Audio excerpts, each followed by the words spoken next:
Welcome back.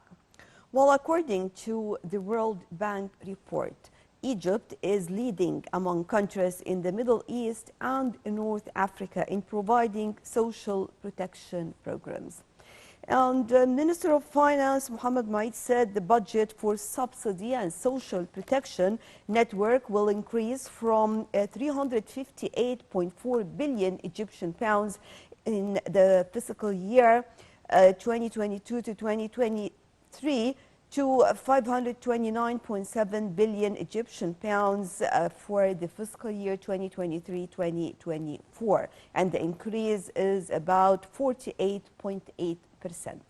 Over the phone, we have Dr. Raouf Gaaffar, economic expert. Hello. Hello. Good morning, doctor. Good morning. So first of all, talking about the initiatives and all the facilities provided for the social protection, how do you see the importance of all these initiatives for the Egyptian citizens in general? Well, it's all directed to the increase of the standard of living of the normal Egyptian citizen.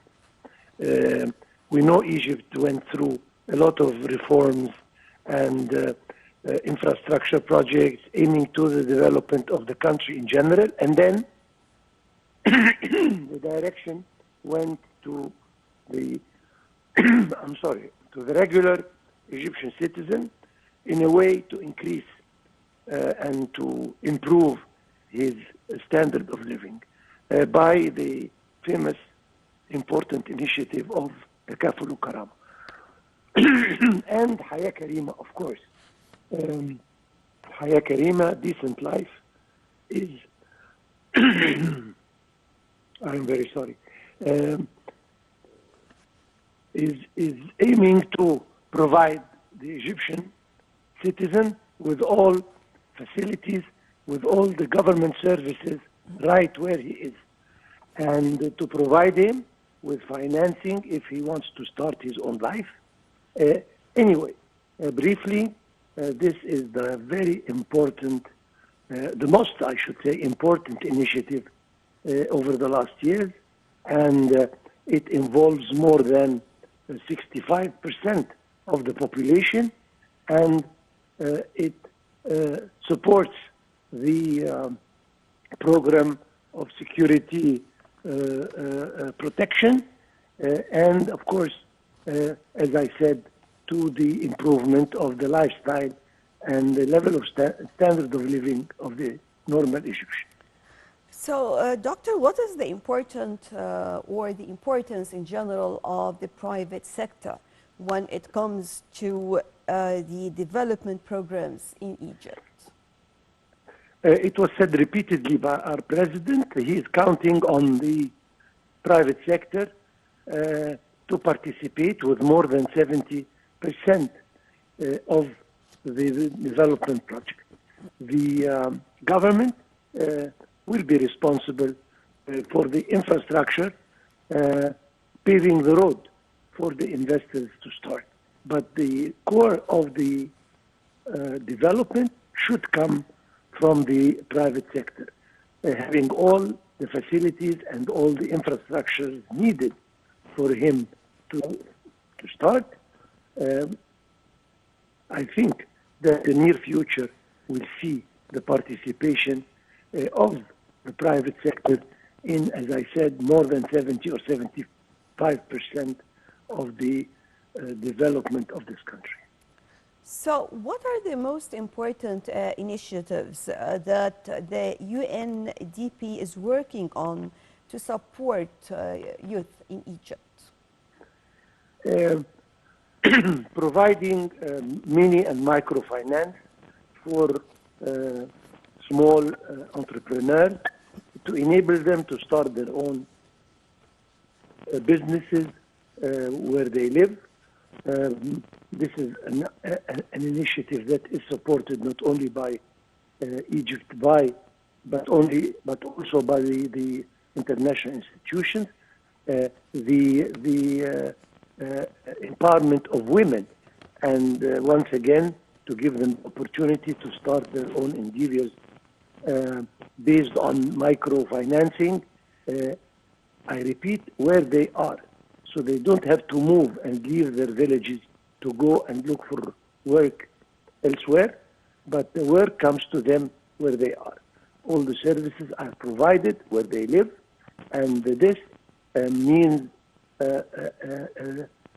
global development all over the country. We're talking thousands of villages that are involved in this initiative, and that is exactly why the UNDP and other institutions are backing and supporting such initiatives.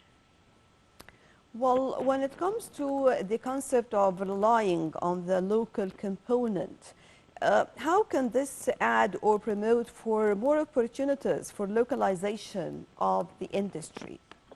Egypt is very rich as far as resources are concerned, particularly human resources.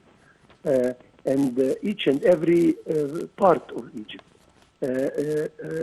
has its own personality, I should say. They have their own art, they have their own artifacts, and it is important to develop such things. And as I said, coming to them where they are and encouraging them by all means to start their own business and to develop these arts wherever they are, it helps in the global development and of Egypt in particular, and helps as well to save time and money transport that are used in moving from one place to the other, etc. We have a lot of resources. Again, I repeat, human resource, again, is a very important thing, and it has to be well trained and well educated in all endeavors. We're talking small industries, we're talking agriculture by helping young people to own their own pieces of land and to start their own agricultural projects, etc., etc. It's a huge thing to do, and as I said, it helps the majority of the population to have the chance to have a better life, of course. Well, there was a clear, actually wide plan adopted to develop the Egyptian countryside. And of course, still this is taking place, and they are working on to include many of the countryside areas in Egypt. Yes. I tell you, in any developed country, the government does not depend on big cities.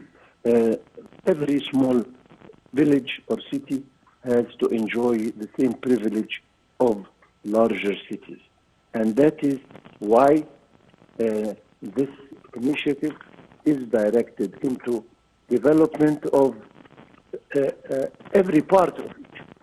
And as I said, we are moving in that direction. We are transforming our country into an advanced, I should say, country. And this is the only way to do it, is to develop everywhere in Egypt. And countryside is, of course, very important.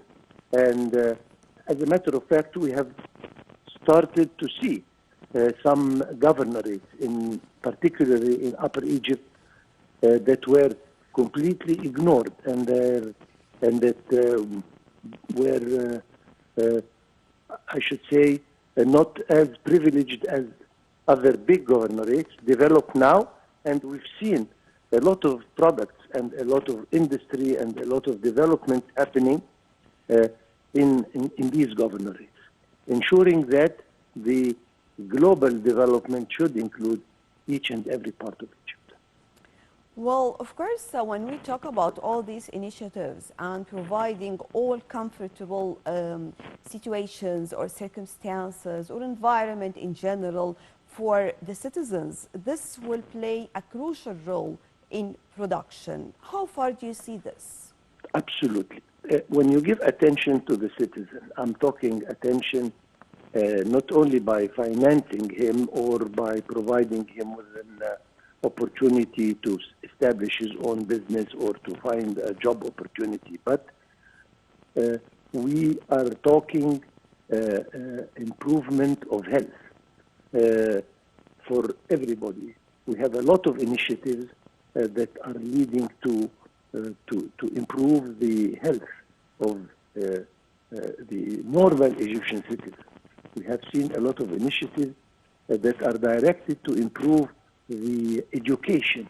So we are not only talking employment, but we are talking preparing the youth to lead the future by giving them an adequate education and providing them with all the health care they need to become healthy citizens, to become educated citizens, and to become, I should say, active elements in their community, and hence in Egypt, of course, in general.